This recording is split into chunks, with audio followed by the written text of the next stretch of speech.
Hey everyone, welcome to this quick guide on how to withdraw USDC from Coinbase to your Phantom wallet in 2025. If you're diving into crypto, managing your assets efficiently is key, and this step-by-step process will make it a breeze. By the end of this video, you'll be transferring USDC like a pro, so let's jump right in. First off, ensure you have everything ready. You'll need a verified Coinbase account with some USDC in it, and the Phantom Wallet app or extension installed on your device.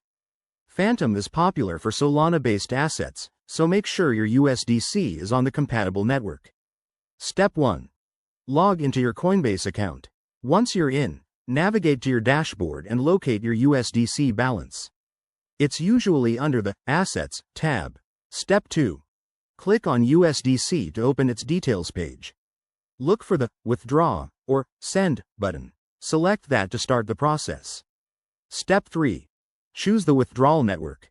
For Phantom Wallet, select the Solana network to ensure compatibility. If you pick the wrong one, your transfer might fail, so double check. Step 4. Enter your Phantom Wallet address.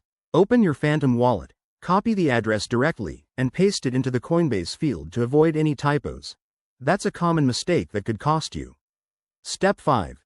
Specify the amount of USDC you want to withdraw. Review the transaction details, including fees, and hit Confirm. You'll get a confirmation email or notification from Coinbase. Step 6. Wait for the transaction to process. This usually takes a few minutes, but it can vary based on network traffic. Once it's done, open your Phantom Wallet and refresh to see your USDC there. A quick tip. Always verify your wallet address and keep an eye on gas fees to save money. If anything goes wrong, check Coinbase's Help Center or Phantom's support for troubleshooting. And that's it, you've successfully withdrawn USDC to your Phantom wallet. This method keeps your crypto secure and accessible. If you found this helpful, hit that like button, subscribe for more tutorials, and let me know in the comments if you have any questions. Thanks for watching. See you next time.